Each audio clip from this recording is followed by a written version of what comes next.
Dans l'épisode précédent des Winamax Live Sessions, Alex Luno a tenté de bluffer Benjamin Castaldi avec 7 et 2. Mauvais timing, il y a foule en face. Et il nous met droit, hein. Voilà. Moi j'ai appris avec des pros, monsieur. Avec 4500 € de gain, Benjamin Castaldi est le plus gros gagnant. Oh, des petits racks, s'il vous plaît, pour ramener mon argent, s'il vous plaît. Il a rasé tout le monde. Mais mauvaise nouvelle pour ses adversaires, comme pour nous, il doit À partir. mon avis, tu vas revenir l'année prochaine. Hein. Je pense pas que je vais folder, mais je réfléchis pour être sûr. Cédric Carasso a tenté de bluffer David Iquitaille. Alors, deux dames. Ça met le bon prix, le bon prix. Une mauvaise idée face à celui qu'on surnomme le génie.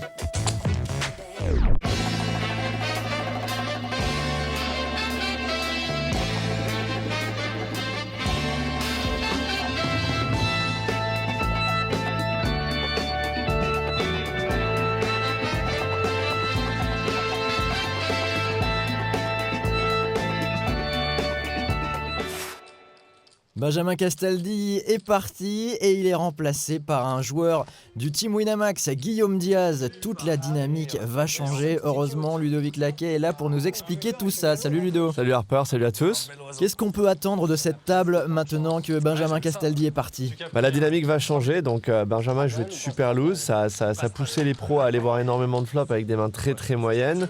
On remplace Benjamin par un autre joueur pro, donc là ça va peut-être jouer un petit peu plus serré, peut-être un petit peu plus avant le flop. Je m'attends à avoir peut-être plus de surrelance. Je pense que c'est toujours bien de mettre des jetons au milieu.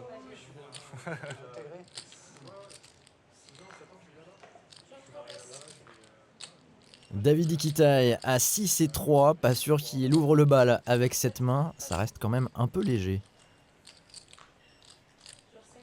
Et on a des joueurs insérés sur cette table. Jean-Marie, Raymond Domenech, ce sont des joueurs très conservateurs. Cédric Carasso aussi, mais il a eu beaucoup de jeux jusqu'à maintenant. Par contre là, Khalid Ayadi en petite blinde ne va pas se faire prier pour jouer la main. Il relance à 60 € et pour lui souhaiter la bienvenue, Guillaume Diaz à As-Dame. Ouais, alors là c'est intéressant parce que c'est sa première main, donc il peut se demander est-ce que ça vaut vraiment la peine ici. Il aurait très souvent surrelancé avec un petit peu d'historique ou après quelques tours, mais la première main, s'il surrelance tout de suite, ça montre vraiment beaucoup de force, donc j'aime bien le slow play. Guillaume est arrivé avec 3000 € sur cette table. Il trouve la top paire, Dame 8-2, mais il y a 3 carreaux, un flop dangereux et Khalid fait tout petit 40 €. Oui, Khalid qui a rien, tirage rien, donc là c'est assez délicat pour lui. Il mise vraiment pour la forme, pour reprendre l'expression de Benjamin Castaldi. Et forcément, ça ne va pas faire fuir Guillaume qui se contente de payer. Et un 10 de carreau, là c'est peut-être une opportunité pour Khalid de gagner la main, mais il décide de checker. Il a checké très vite aussi, donc je pense qu'il s'enlève un peu l'option de bluffer la river maintenant, parce que s'il avait eu un carreau, il aurait peut-être réfléchi quelques secondes avant de miser ou pas. Donc maintenant, miser la river ici, ça représente pas grand-chose. De toute façon, moi je paye tout le temps avec 4 carreaux. Si vous jouez contre moi, vous le savez, c'est difficile de nos jours de me trouver à une table de poker, mais s'il y a 4 carreaux, misez. Ah, Guillaume qui a une dame ici, une paire, mais pas de carreau. Khalid a décidé de bluffer à hauteur de 100 € et déjà une décision compliquée. Et il passe, Guillaume, il passe la meilleure main. Il l'avait vu, Guillaume, il y avait pensé, j'en suis sûr. C'est sa première main, c'est pas évident. Ouais, c'est pas évident, mais en fait, c'est le timing ici. Si tu mises le flop quand le carreau tombe à la turn, il y a 3 carreaux au flop. Donc quand le carreau tombe à la turn et que tu check pour miser la river, ça veut dire que c'est très bizarre parce que ça veut dire que tu aurais dû planifier ton bet en fait avant. Donc tu aurais dû savoir exactement la force de ton carreau. Si tu as un valet de carreau, tu vas plus souvent miser la turn que miser la river. Je sais pas, je trouve ça bizarre. Et puis je trouve qu'il a checké trop vite, mais ça c'est un détail. Une très belle main chez Alex Luno. Alors qu'il y a une option sur la table, il décide de relancer à 120 € avec les valets.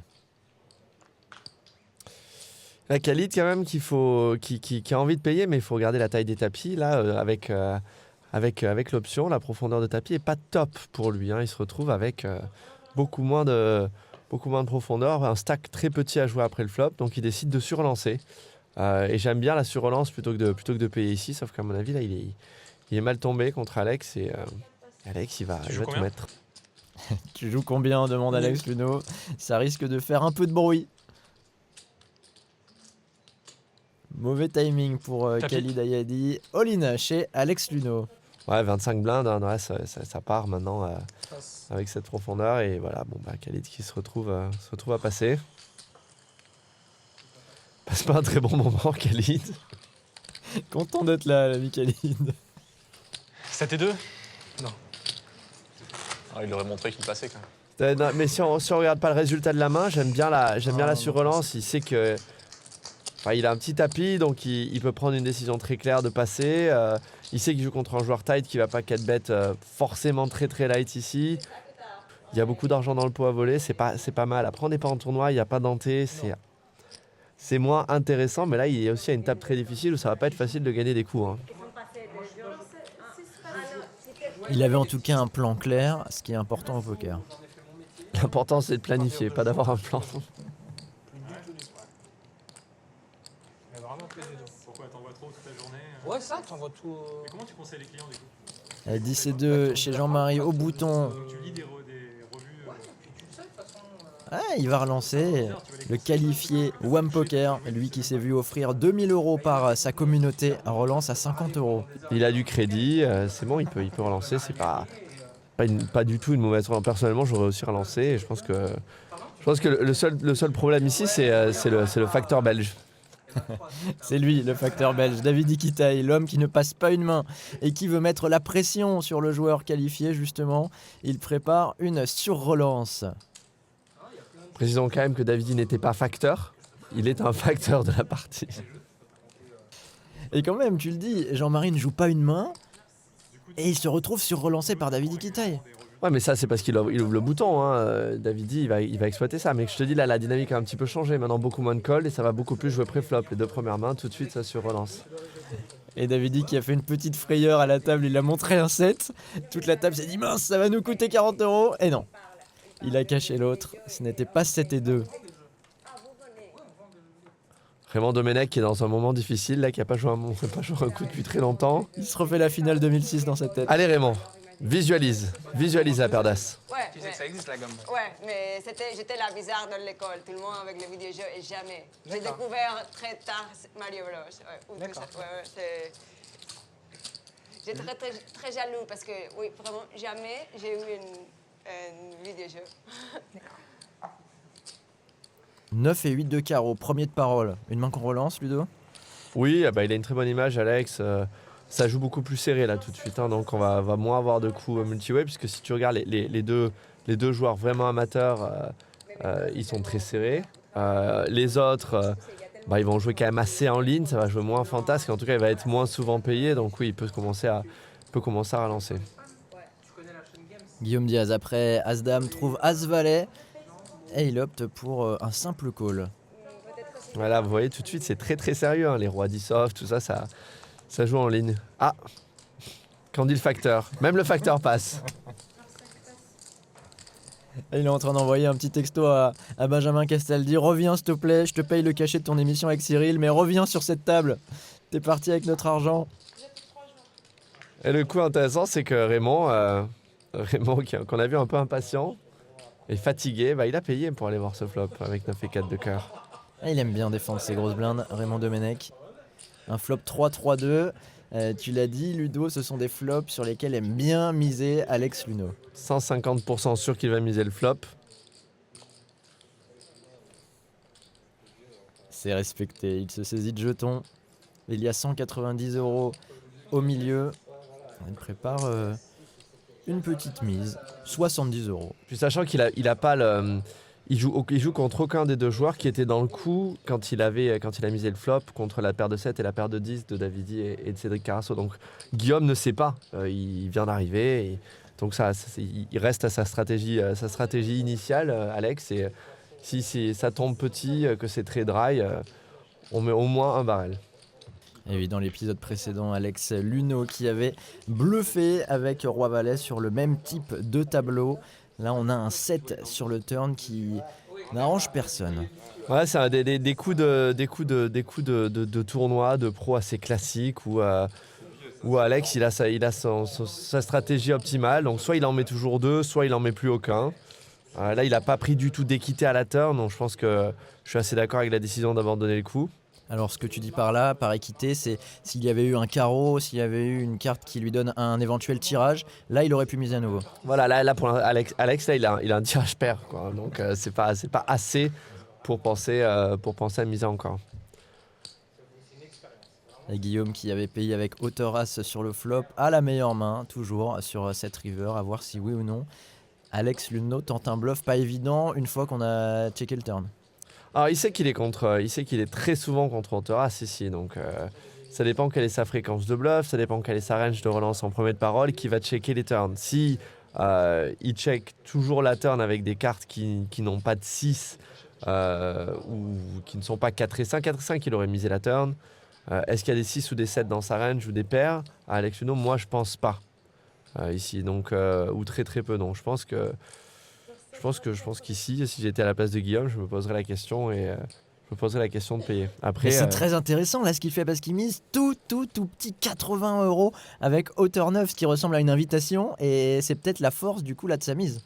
En fait, ce qui est intéressant de voir, c'est pas tellement le côté invitation par invitation, c'est le côté quelle est la range de mise ici. Elle est très large, donc il mise très petit avec une range très très large. Quand la range est plus polarisée, on mise beaucoup plus gros. Ah mais là Guillaume a payé très très vite, il n'y a pas cru. T'as pas regardé les épisodes des WSOP?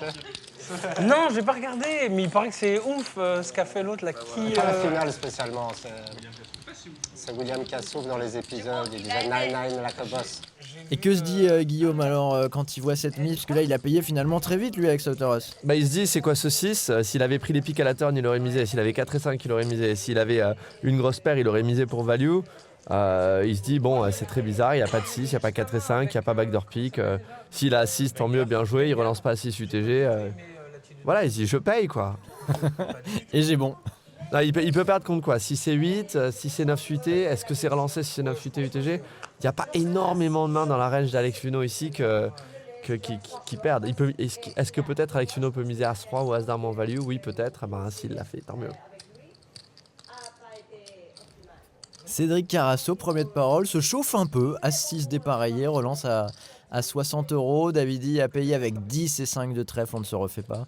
Et Léo Marguette s'invite également au bouton 9 et 7 de carreau.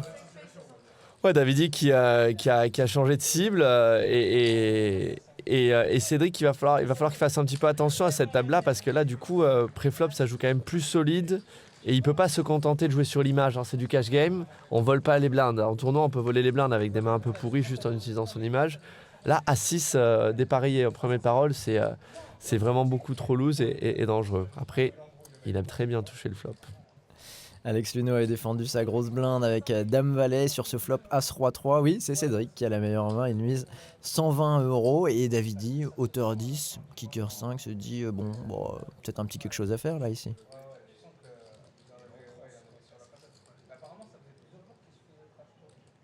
Bon, Davidi, je pense qu'il réfléchit un petit peu pour la forme. Après, il a pas mal de backdoor, trèfle, 2 quintes, mais là, je pense que c'était un petit peu la poussée de réfléchir à bluffer ici.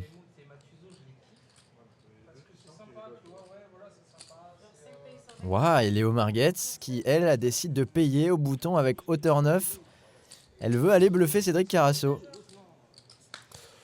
Alors, ce qui va se passer très souvent ici, ce qu'a dû comprendre Léo, c'est que Cédric va très souvent checker la turn. Ouais, mais là, il a 2 paires Ou me maintenant. faire mentir. Et c'est surtout cette turn qu'il a avantagé. Il a 2 paires, Cédric. Une très belle main, il y a 490 € au milieu. Et il mise 160. Et là, donc, on est à la télévision. On sait qu'on joue contre un joueur serré. On a flotté le flop et on se sent obligé, en fait, là, de faire le move. Parce que si tu payes le flop ici pour pas faire un move à la turn, il faut savoir changer son plan. Hein. Je pense que là, Cédric, elle avait très bien spoté que Cédric allait souvent abandonner la turn.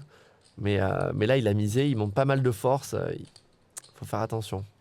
Elle a payé 2 fois avec hauteur 9, il lui reste 770 €. Il y a 810 € dans le pot. Est-ce qu'il va faire tapis, Cédric? Et le tel de Cédric Carasso qui souffle avant de miser avec la meilleure main. C'est le fameux reverse tel, c'est le Eric Seidel contre Johnny Chan.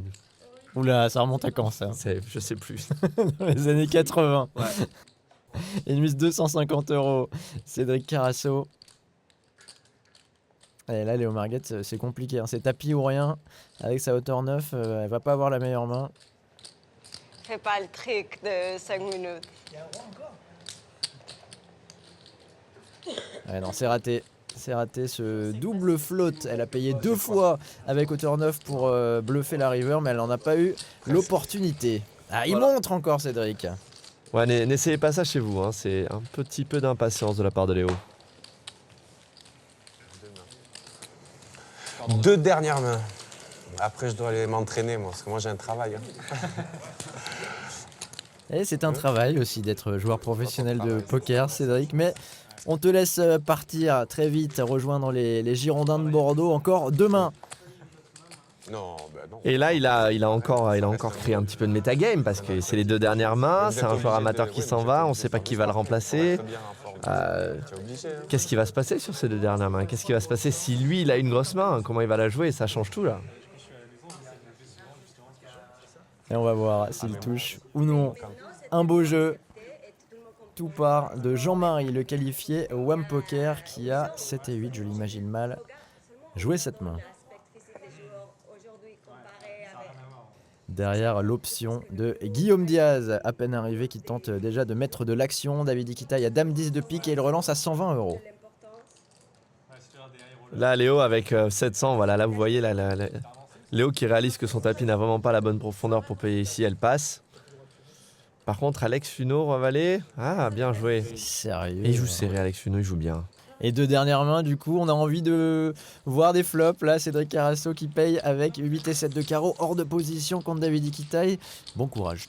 Alors le truc, c'est qu'on est toujours partagé dans ces situations-là parce qu'on a envie de voir des coups parce qu'on s'en va et qu'on a envie que ça continue, mais on n'a pas forcément envie de tout perdre.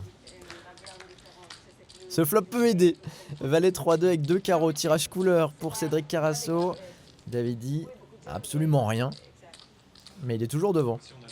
Alors Davidi a cette technique assez claire de toujours miser quand il n'a strictement rien. Et là, raison de plus, il sait que Cédric va partir, donc il va lui mettre de la pression après le flop, je pense. Hein. 80 €, c'est payé assez vite et logiquement par Cédric avec son tirage couleur. Et pan! Oh, en plus c'est une dame qui donne une top pair à Davidi. Oh, c'est beau ça! C'est top de l'année. C'est top de l'année. Si Davidi check ici, là, je suis très impressionné.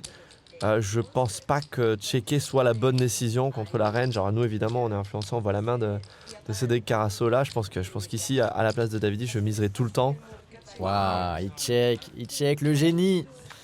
Et ce 4 de carreau chez Cédric Carasso qui va lui faire perdre un peu d'argent en tout cas, qui va lui faire moins en gagner. Puisque là c'est compliqué d'extraire de la valeur. Il peut peut-être même se faire bluffer par David Iquitaille. Ah, si Davidi fait tapis, c'est sûr que c'est pas payé. Hein.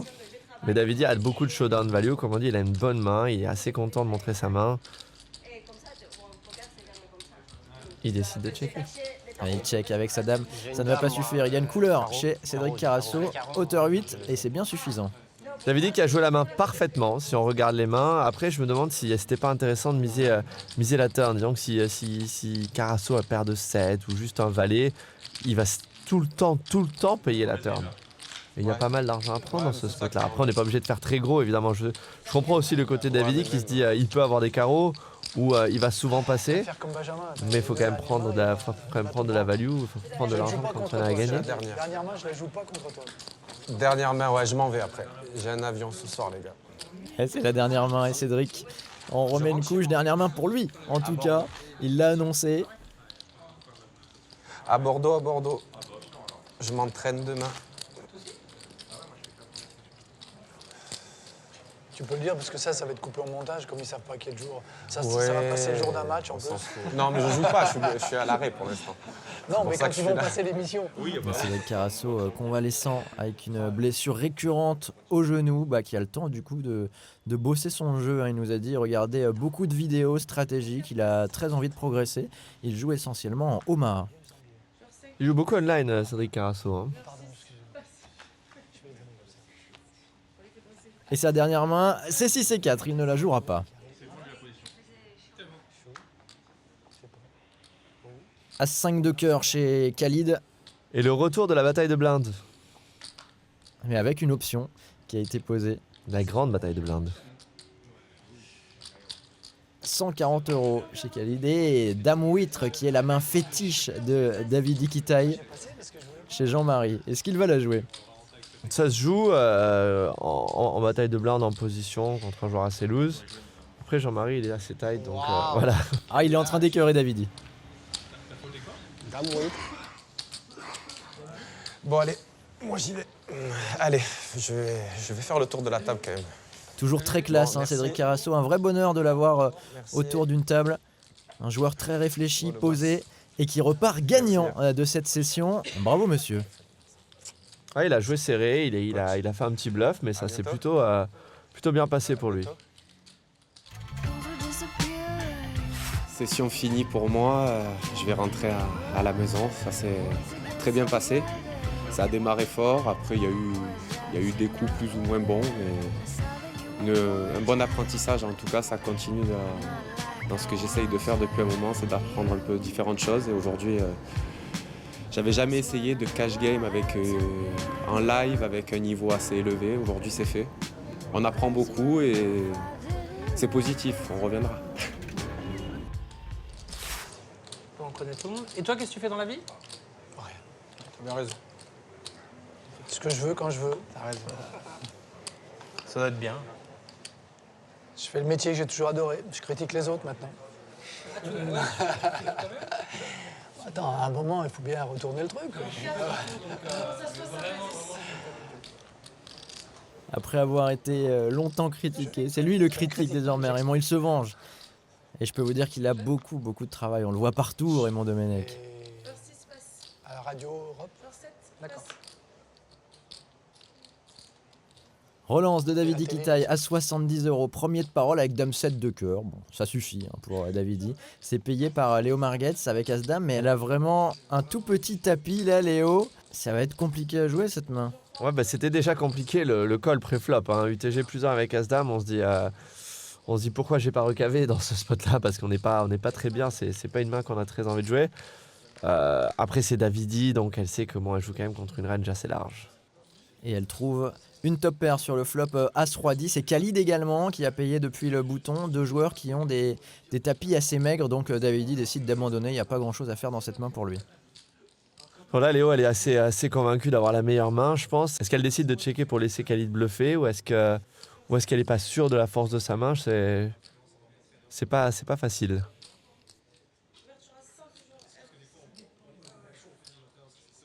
Khalid, lui, mise 100 € dans 240. Alors Davidi hésite, mais non, mais là, s'il fait quelque chose, j'arrête tout, c'est pas possible. Voilà, on passe cette main. Là, maintenant, c'est surtout Léo qui est dans une situation difficile. Parce que si elle se contente de payer à la turn, elle a un poil plus que le pot. Et elle ne sait pas du tout ce que Khalid peut avoir ici. Parce que Khalid, il peut très bien avoir deux paires ou quinte déjà. Et maintenant, en couleur. Avec ce 8 de pique qui fait effectivement rentrer la couleur. 440 € dans le pot. Léo Margetts à 600 €. Et check des deux joueurs. Khalid qui ne se fait pas embarquer. Donc là, je pense que Léo, elle peut comprendre qu'elle a gagné, qu'elle a la meilleure main. Elle peut partager contre As-Dame ou aller contre As-Valet ou un As moins bon. Donc je pense qu'ici, il faut value. La question, c'est combien? Il y a 440 € au milieu. Elle n'a pas l'air de faire très cher, Léo Margetts. C'est 150 €. Et Khalid s'est payé ça. Hein. On sait que Khalid, les fold river, c'est pas son fort. Ouais, c'est une belle mise de valorisation. Elle a mis le bon montant. Ouais, et puis il a une paire aussi, la top paire. Donc il passe une mauvaise soirée, Khalid. Hein. Et souvent contre Léo Margetts qui lui fait mal et qui remporte ce pot pour sortir un peu la tête de l'eau.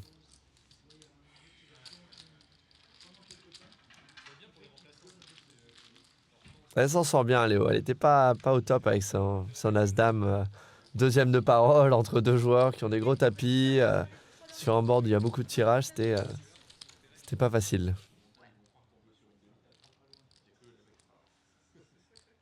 Bon, allez. Je sens bien ce coup-là. C'est ce que j'ai dit tous les coups. Roi de trèfle, on passe chez Alex Luneau, toujours aussi sérieux et sage. Khalid qui maintenant a un tapis un peu emprunté, hein, du coup il lui reste 590 € et il relance avec 7 et 6, alors là tu vas lui taper sur les doigts, non? Il passe en mode tournoi, Khalid, là. Il passe en mode tournoi, il est petit tilt. Bon, là, je pense qu'il joue en mode décave, là. Tu comptes sur moi pour gagner un peu d'argent, là? J'aimerais bien là. Je vais te dire. Que je fasse avec ça. T'as plus que 40 à rajouter? Combien t'as mis? 60. 60? 80. Ah ouais, non, 80, ça change tout. C'est 60 qu'il faut que je rajoute. Oui, 60 à rajouter. Allez, c'est la dernière, tiens. Pour la jouer. Ouf. Sinon, on s'arrête trop vite. Ça m'aurait Du panache, vraiment du fait panache. chier. Ça m'aurait vraiment fait chier que tu, Ah, vous étiez peut-être pressé, il faut y aller, que tu non? passes.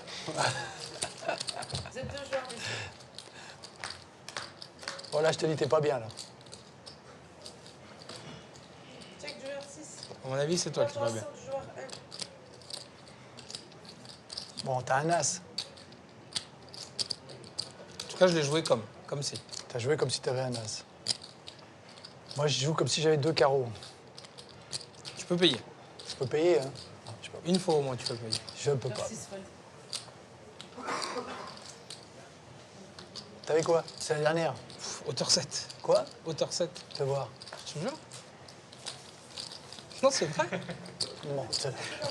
Eh, c'était la dernière main entre ces joueurs, on était un peu au marché là, hein. C'était des marchands de tapis là les deux. Et le pot qui revient à Khalid. Khalid, l'expérience du live, là, qui a payé, il l'a fait payer avant le flop, il lui a fait croire qu'il avait un as. Surtout le truc, c'est qu'une fois que Domenech hésite avant le flop, il a jamais un as. Et belle opération pour David Iquitaille et Guillaume Diaz qui sortent vainqueurs, alors que Raymond Domenech et Jean-Marie vont quitter cette table pour être remplacés par de nouveaux joueurs. Bonsoir Estelle Denis, bonsoir Daniel Riolo, bonsoir Jérôme Roten, quel beau casting sur ces Winamax Live Sessions. De nouveaux joueurs sont en place, mais les enchères restent les mêmes, blindes 10 €, 20 €, et les sportifs et célébrités en plus, ça on aime. Ça va créer un peu d'action. Alors là, il y a des joueurs que j'ai jamais vu jouer, donc je me demande vraiment comment ils vont s'y prendre.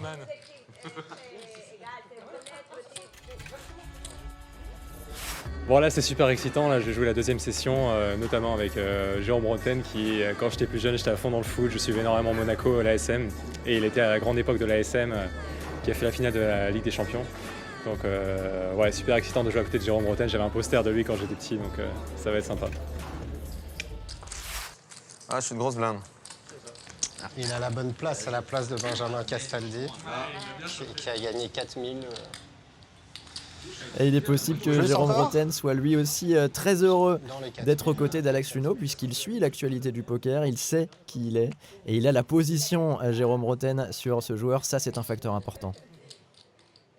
Et Alexandre, qui peut-être parce qu'il y a son idole de jeunesse à sa gauche, qui décide de relancer en premier de parole avec Dame 8 de cœur, ça lui ressemble pas ça. Ah, il veut impressionner l'ami Jérôme Roten. Oh là. J'y ai cru là, tu sais, Ah j'ai ouais, vu un... attends, Jérôme rentrait, peu importe, je rentrais aussi. Ouais, mais viens. J'attends que ça, Daniel. Ah, ils se connaissent très bien, hein, Jérôme Roten, Estelle Denis, Daniel Riolo, ils animent des émissions ensemble. On peut avoir de l'animation entre ces joueurs. Et Daniel Riolo avec 9 et 6 de cœur. Que va-t-il nous faire? Il a débuté la partie avec 1500 €. Ah, j'aime beaucoup venir avec des intentions très serrées comme ça, c'est bien. Lâche-toi. T'es là pour jouer ou... Bah, je suis là pour jouer, tu veux que je te dise ce que j'avais? T'as hésité. Vas-y, dis. 9-6. Eh ben, ça joue, bien sûr. Franchement, 9-6, c'est magnifique. 7 et 8, 7 et 8 Évidemment. au flop. Tous les jours, je joue. Combien? Il y avait... Moi, j'avais As-Roi. Et Daniel Riolo qui a décidé de venir jouer serré. Ça fait plusieurs semaines qu'il l'annonce dans le RMC Poker Show. C'est plus fort que moi. C'est la troisième fois maintenant que je me retrouvais à une table avec des pros, donc maintenant je sais ce que ça fait en termes d'émotion. La logique voudrait que face aux pros, on prenne un minimum de risques, mais en même temps, je pense qu'on peut pas jouer de façon systématique. On est obligé de tenter la surprise.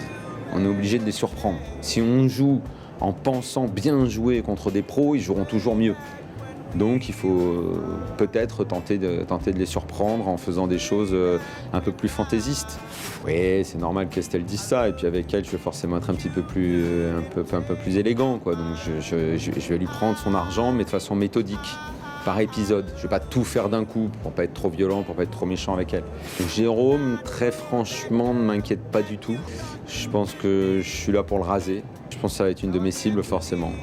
Mais il est évident que c'est entre fiches qu'on va se faire la peau. Les faibles s'attaquent toujours aux faibles. C'est affreux, la vie. J'arrive avec l'objectif de me marrer, et puis si ça tombe, tant mieux, quoi. C'est la fête, quoi. Mais je vais pas arriver avec un objectif de gain, j'en suis pas là quand même. Un petit peu de modestie, voyons. Et hors de la table, il aime bien quand même trash talk, hein, un peu comme dans l'after-foot. On va voir comment ça se passe désormais, maintenant qu'il est assis autour de cette table des Winamax Live Sessions. Non, si quelqu'un d'autre était venu, ouais. J'attendais Jérôme et là c'était bon. Mais là tout seul, non.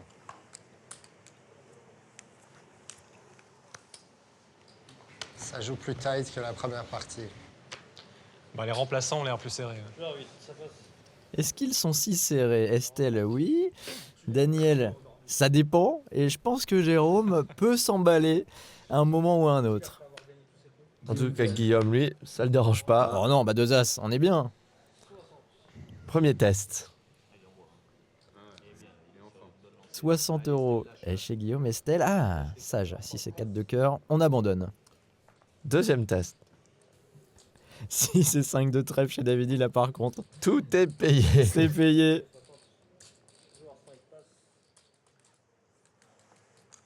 Daniel a passé 9 et 2. Et Alex va compléter avec 7 et 6. Pour une bataille entre joueurs du team Winamax.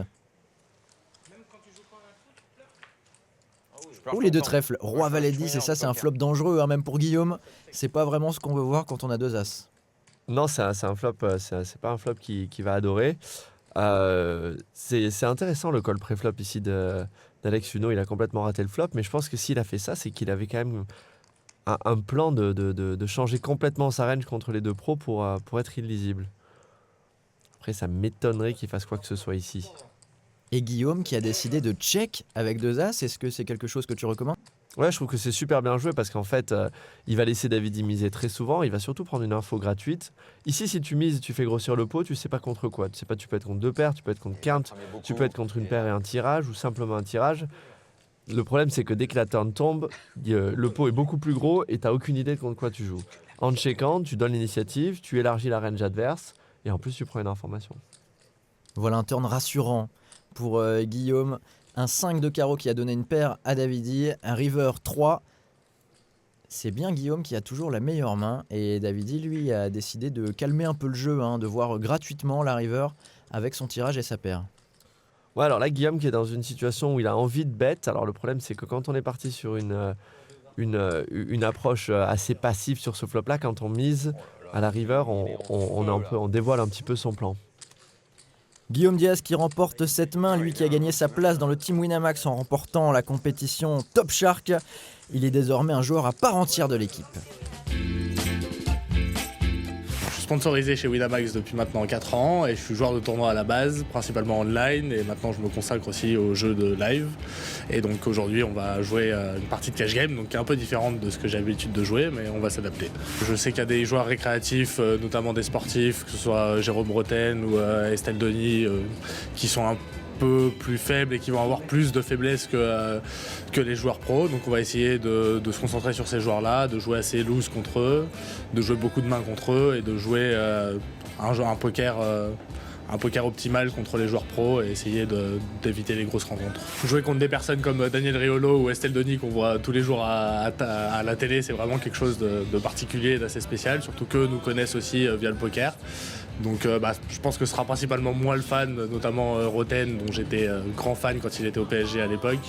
Donc ça va être assez marrant de jouer contre lui et essayer de lui prendre quelques petits pots. Je vais essayer de parler un petit peu, ouais, j'ai vu que la table est assez silencieuse pour l'instant, mais je vais essayer de rentrer un peu dans le jeu du trash talk et de la déstabilisation verbale, on va dire. Et on va essayer de mettre un petit peu d'ambiance à cette table et de voir comment ça se passe. Là, j'ai la Fonction prêt ? C'est maintenant. Tu veux option? T'en prie. Allez. Ah, c'est quoi David, ces fantaisies là? Oh là là. Les À ton options. tour. Et voilà. Une petite fantaisie à 40 € chez Khalid Ayadi. C'est fou, Guillaume Diaz, aussi fan de Jérôme Rotten. Alors tout le monde le sifflait sur un terrain, mais maintenant qu'il est à la retraite, tout le monde l'adore. C'est ce que j'étais en train de me dire, ouais. Estelle Denis qui va passer son valet 7. Et David dit sage, il passe 10-3. Waouh, que se passe-t-il? Pas sûr qu'Alex Luneau passe roi 6 depuis la petite blinde. Est-ce qu'il va relancer? Il y a quand même pas mal d'argent à gagner, déjà 60 €. Non, il va juste compléter. Moi j'aime bien, il veut pas faire trop grossir le coup. Il sait que Khalid a tendance à payer. Je suis pas sûr qu'il ait déjà joué avec Jérôme Rotten avant. Donc tranquille, Alex. Et des mains similaires hein, chez tous les joueurs. Dame 6, roi 6. Et un flop qui n'a rien à voir. 19-8. Tirage quinte ventral pour tous les joueurs avec le 7 et avec le valet pour Khalid et Jérôme qui auraient la quinte supérieure. Bon, check général. 1-2. Qui peut gagner cette main? Celui qui va miser. Le premier qui mise, mais le problème c'est que c'est très dur de miser quand tu es hors de position ici. Donc je mise sur Jérôme ou Khalid, le plus probable étant Khalid. Et Jérôme, l'opportuniste qui mise 40 € tout petit. Prise de risque minimale, ça peut fonctionner. Là, s'il serait bien joué de la part de Khalid, ce serait de relancer. Alors, on représente rien, mais on va souvent gagner le coup parce qu'on a compris que Jérôme, il a rien. Il a tirage par les deux bouts entre plein de guillemets. J'aime bien, moi, la relance à 140. Ouais, bien vu, il le fait. Ah non, moi je dis rien, moi. Attends, mais je parle pas pendant qu'il y a un coup, hein, surtout quand t'es dedans, Jérôme. Hein. Ah non, ça non. Non, mais bon. Surtout quand tu te prends une méga surrelance dans la tronche, quoi. Écoute. Et c'est Estelle qui se passe, c'est pas moi, Jérôme. Non. Moi, je suis pour toi, moi, franchement, je suis C'est pour lui. toi. Attends, est-ce que moi je me permettrais? Non, mais moi, tu crois que je vais me moquer? Attends, je suis pour toi. Jamais je ferais ça. Je vais tester un peu tout le monde. Rigolez, moquez-vous, laissez-moi les jetons, moi. Et ils sont contents, ça va être beau au bureau et bien vu de la part de Khalid Ayadi, un joueur fantasque capable de monter des fortunes comme de les reperdre très rapidement. Je m'appelle Khalid Ayadi, joueur de cash game particulièrement. J'aime beaucoup les tournois aussi. Et grand amateur de jeux rétro et grand collectionneur. Je suis un passionné en fait, donc tout ce que je fais, je le fais par passion. Je m'oblige jamais à faire quelque chose que j'aime pas. Davidi et Luno, ouais, ça me dérange pas du tout de jouer contre eux, surtout en cash game. Alors au Cercle Clichy, ouais, je suis à la maison, c'est un peu chez moi. Il m'est arrivé pendant des mois d'y venir tous les jours, d'y être tous les jours. Je suis chez moi. Mes potes disent souvent de moi que je suis un joueur assez agressif, que je me laisse pas faire et que je mène un petit peu la table. Bon là ça va être un peu plus compliqué, mais on va pas du tout se laisser faire.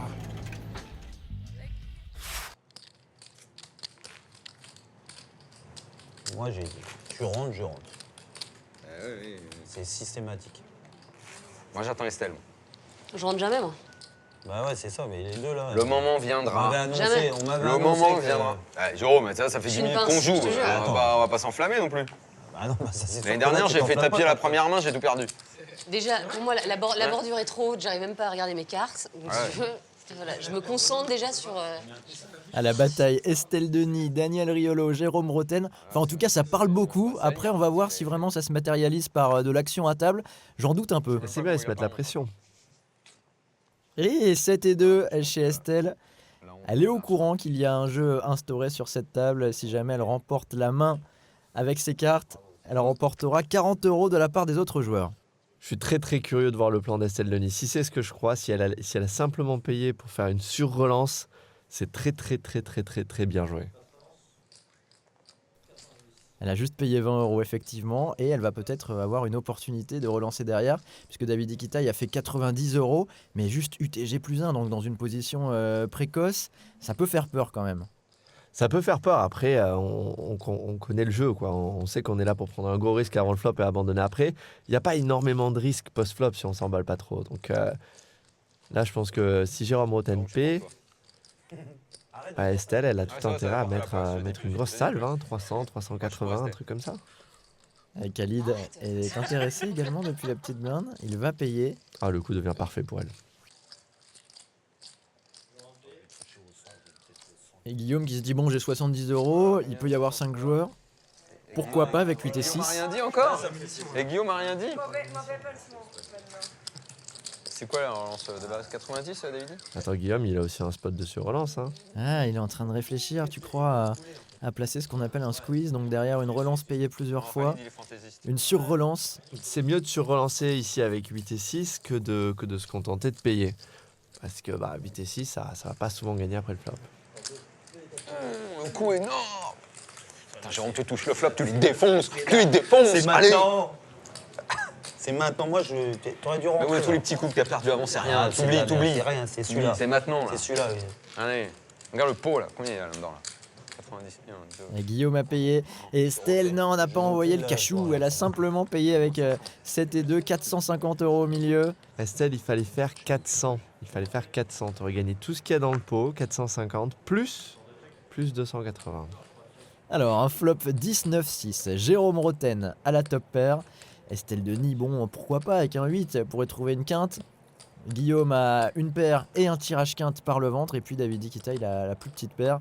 Khalid est à la ramasse. Est-ce que Jérôme va miser avec la meilleure main? Voilà, maintenant, il vient de montrer qu'il avait quelque chose avec sa petite réflexion. Moi, je suis pas un grand fan de miser ici parce qu'il y a 4 joueurs.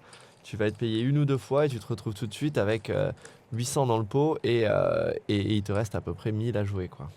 Il a checké, Jérôme. Une dame sur le turn qui lui donne un tirage quinte. Il a toujours la meilleure main.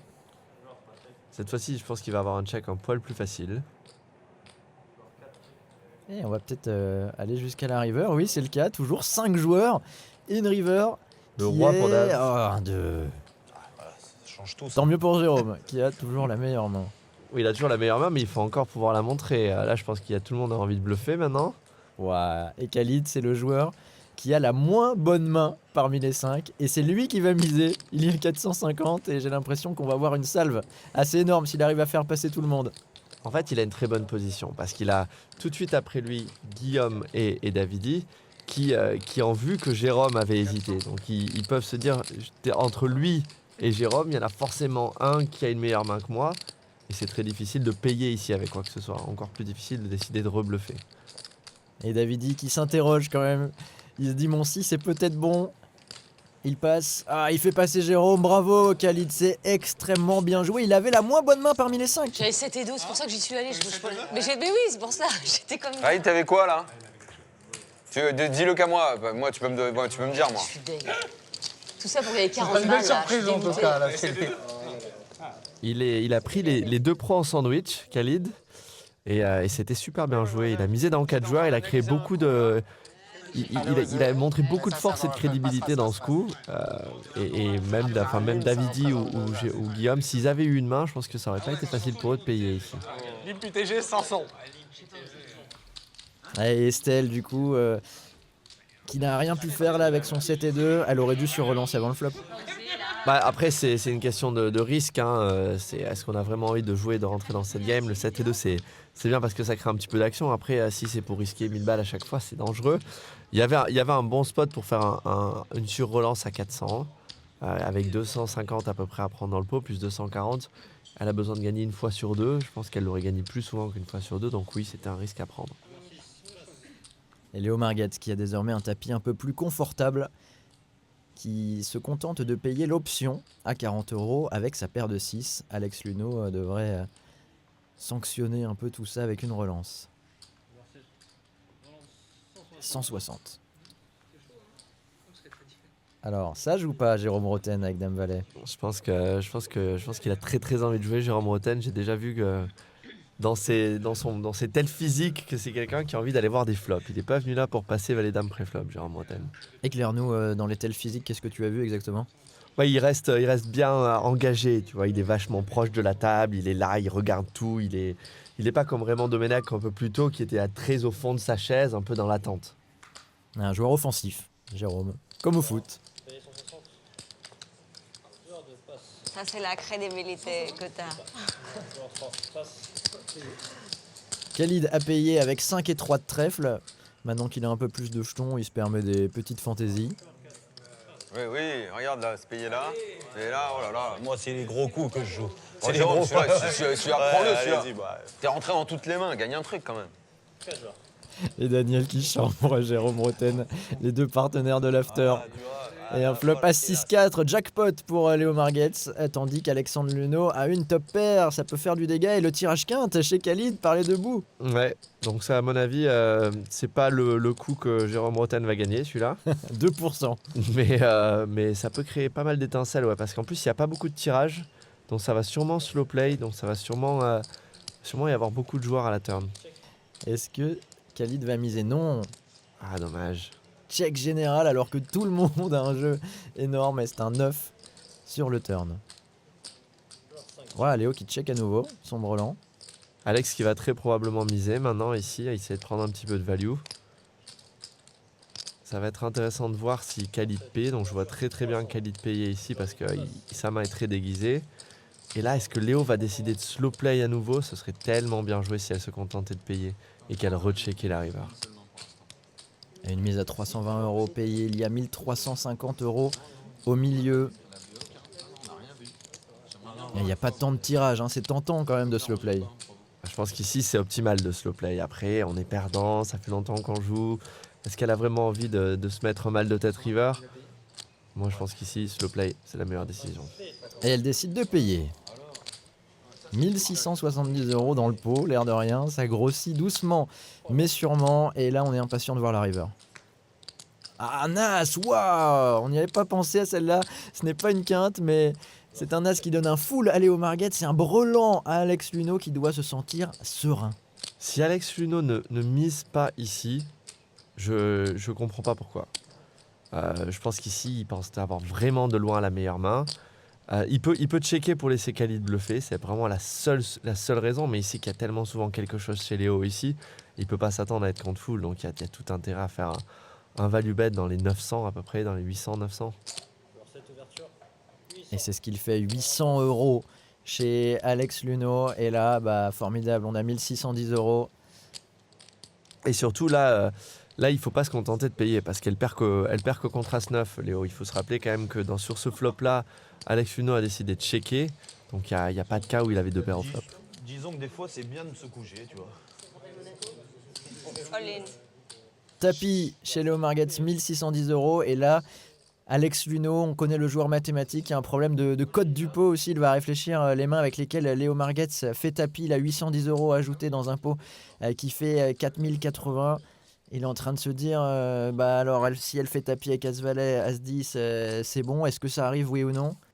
C'est la question qu'il se pose. Il se demande, déjà la première question que tu te poses, c'est est-ce qu'elle fait tapis avec moins bien une seule fois dans l'histoire? Et s'il y a des mains, eh ben, il faut compter combien.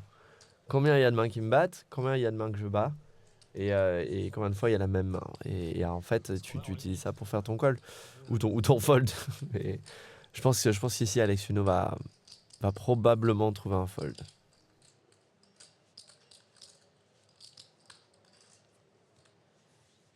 Et le petit sourire de Léo, qui elle sait désormais qu'elle a la meilleure main, c'est une certitude.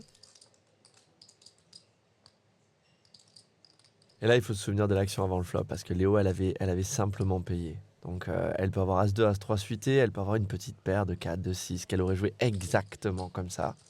Elle a jamais As-Valet, elle a jamais As-10. Je pense qu'ici, Alex peut être serein. Je serais surpris que tu aies slow playé à la turn.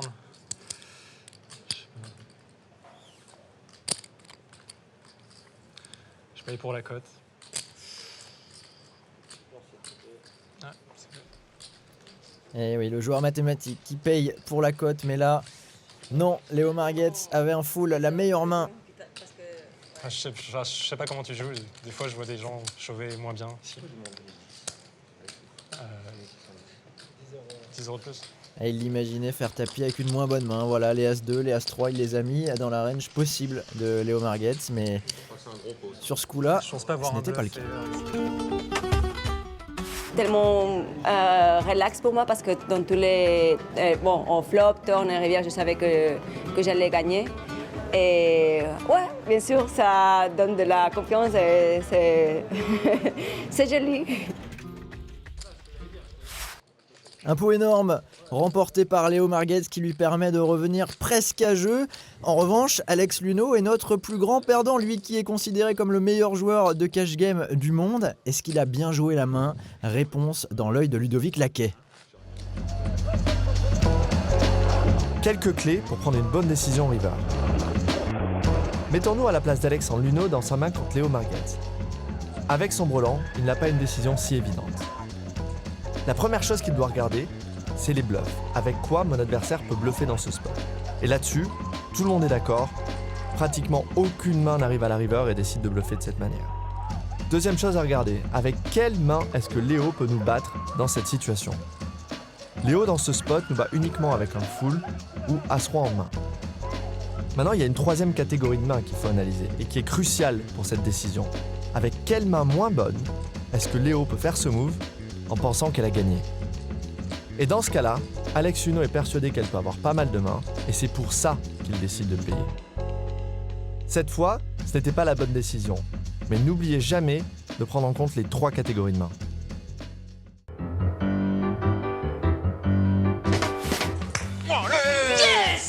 Yes. Parle-moi un peu, pourquoi tu parles plus là, c'est un peu. Tu sais que je vais payer si tu dis rien, il faut que tu me parles. Si tu me montres un bluff, je me lève, je me casse. Rigole. T'as tellement de tel qu'au final t'as plus de tel. Putain, je me fatigue moi-même à réfléchir aussi longtemps. Après, t'es avec ces jetons. Y a-t-il un médecin dans la salle?